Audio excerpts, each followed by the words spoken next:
Basketball Talk Pro. Today is the Intelligent Coach number 2, and we're going to talk about the half-court game. But before we do, I'd just like to mention to you that I use NBA information and use their statistical information a lot, and you may wonder about that. But the reason is very simple. The NBA is more of an even playing field. There's really no bad teams in the NBA, even though the record may be bad. But there's always going to be a top 2 or 3 and a bottom 2 or 3 with any league that you're in, any place.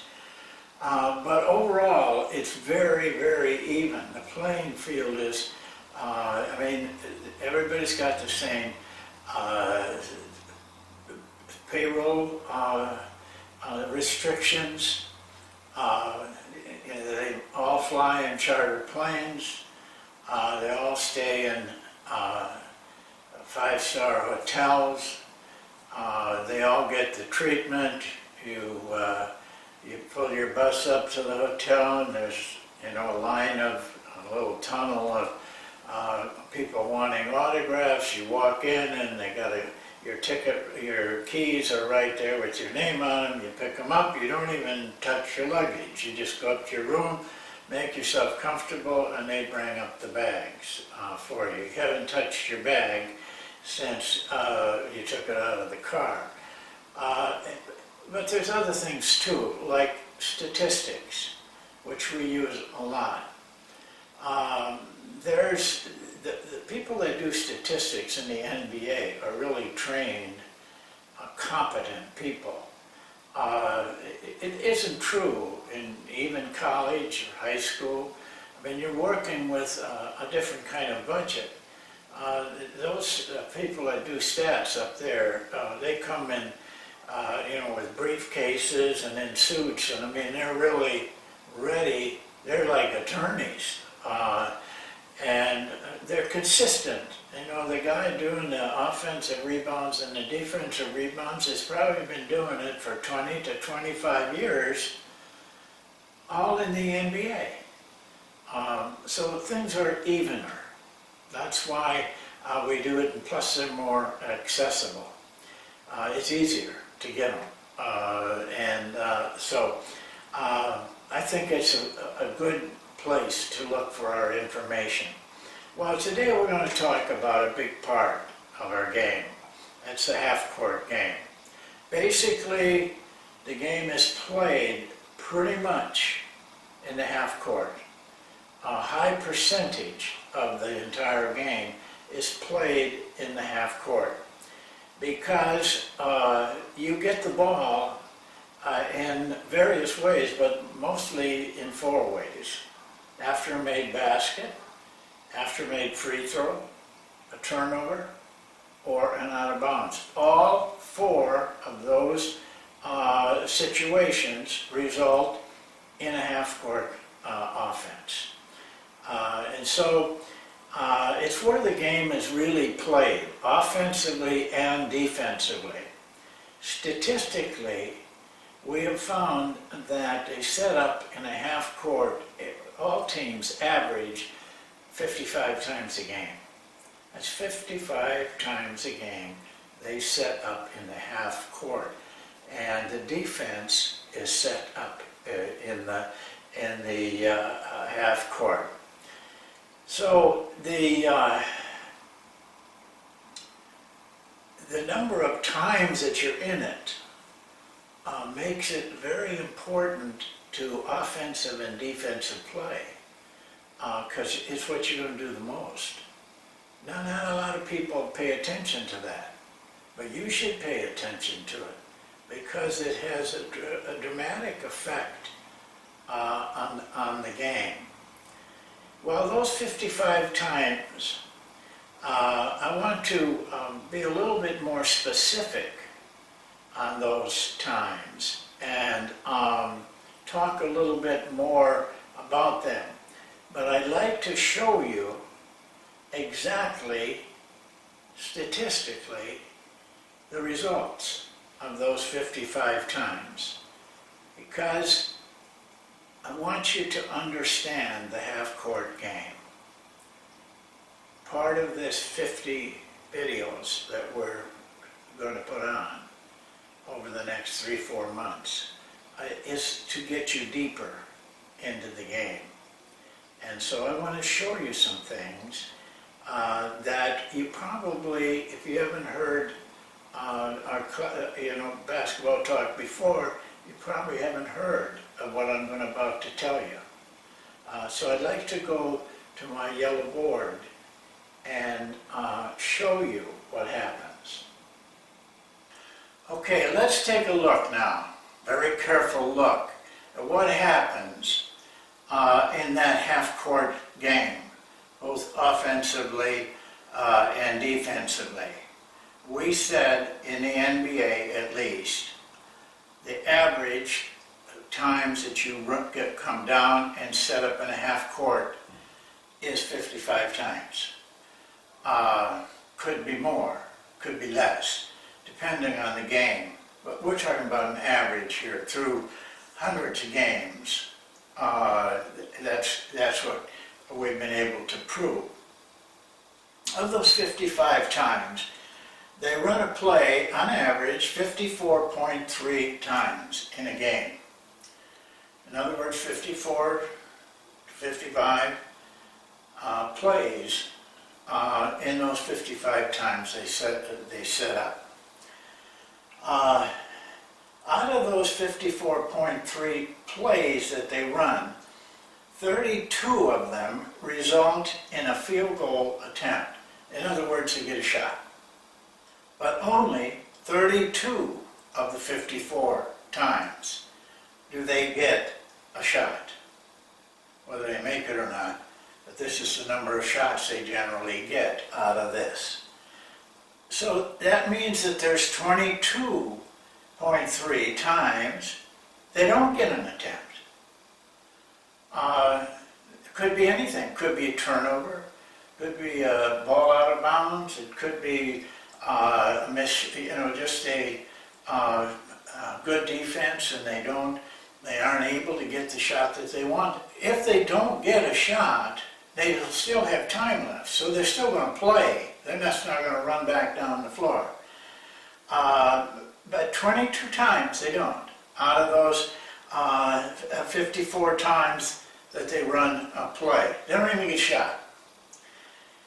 When they do get a shot in the half court, they shoot 43.8 times.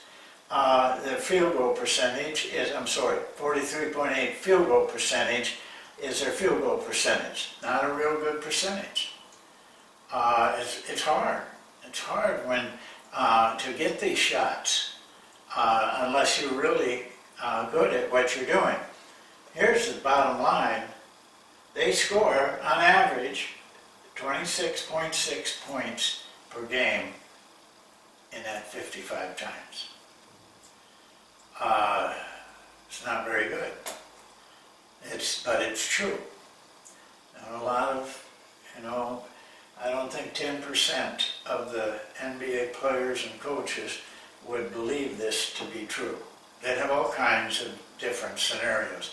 But they're relying on perception, what they want to see. They think all those plays are working, but they only remember the ones that do work. They forget the ones that don't. So let's take it just a little bit farther and talk about why are plays so tepid. If you don't know what tepid means, it's weak or bad tasting. If you have a cup of coffee, half a cup of coffee, and you leave it on your desk for 15 minutes, and then you remember it and come back and take a big swallow, you will know what tepid means. And so why? Why are they? I'll go through 4 things. There's more, but for today, just 4 things. One is set defenses. I can't impress upon you enough the rigidity of set defenses. Very, very resistant.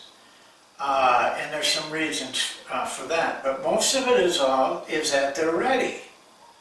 They're not hustling to get ready. They are ready. They're waiting for you coming down the floor.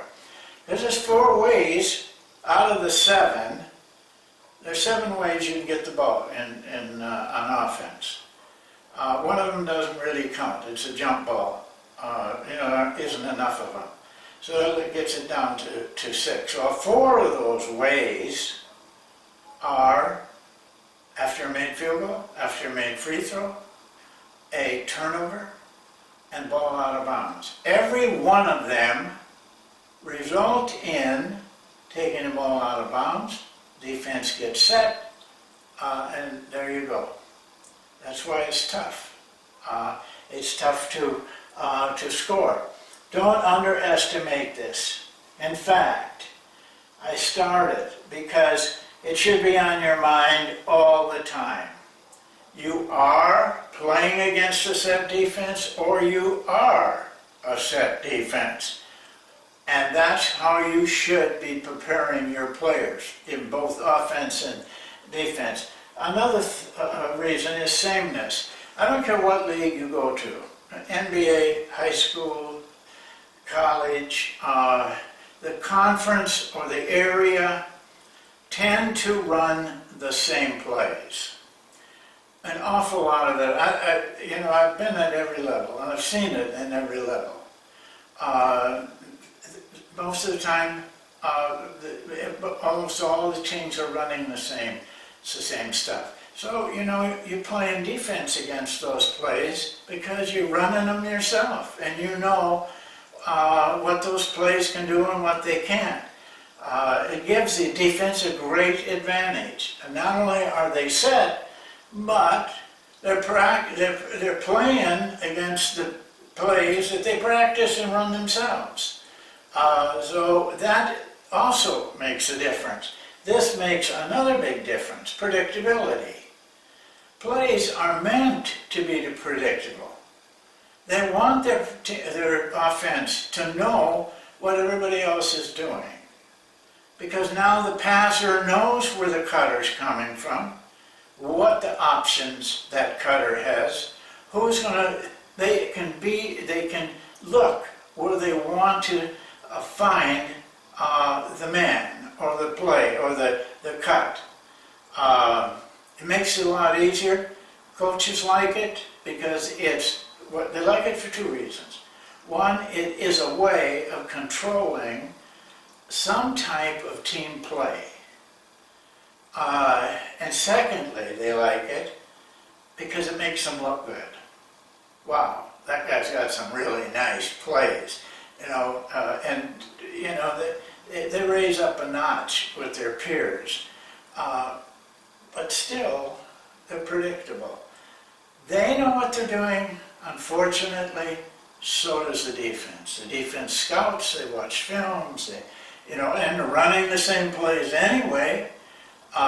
So there is no essence of things happening that the defense is surprised in. They are very knowledgeable about the plays, and they can depend on them being predictable. The 4th reason is execution. If you really watch studiously, you're going to see that most execution is kind of a half effort. A lot of players don't want to run the play if they're not going to get the shot.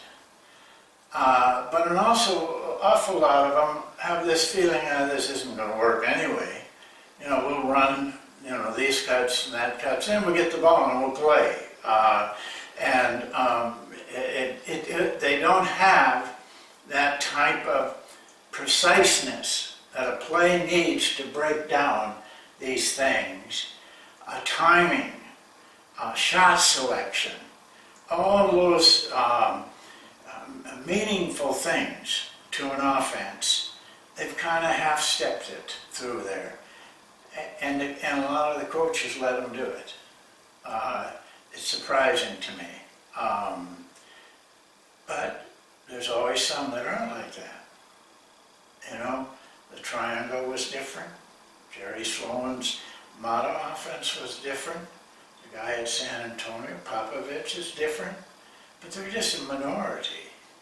But they also are lucky to be a minority because they don't have these problems, because they are different, they're not predictable, and they do execute. You know, Jerry Sloan's Utah Jazz team and Modest before that executed terrifically, I mean precisely, and timing. They had all of that. Well then, where do the points come from? We said 26 points come from this. In the NBA, most teams are scoring in excess of 85 points a ball game, somewhere over 100. Where do all those points come from? I'm going to tell you, but I'm not going to tell you much about it because that's another day, another topic. And that is, it comes from the times that they go on their own. It's improvisation is the right word for it. They make things up as they go along. They're very good at it because they've been doing it in the playgrounds and the pickup games all their life. We call it the third element. The third part, you know what half court is, you know what full court is. The third element is the area where they score from unstructured offenses and defenses. We'll be going there, but not right now, because I just want you to really beat in on one part of the game.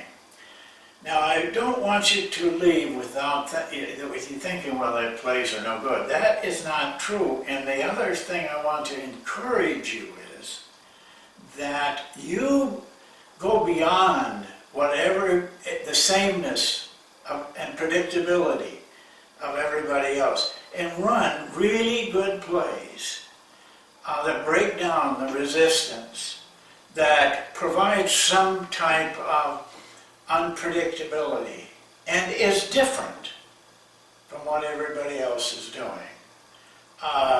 And you demand execution. That will be the difference. We need better plays. We need to have that part of our game better. It's not only an enjoyable part, but it's a beautiful part when the execution is just right. I hope you can really immerse yourself in this. It'll pay off for you. That's it for today, and we'll see you next time.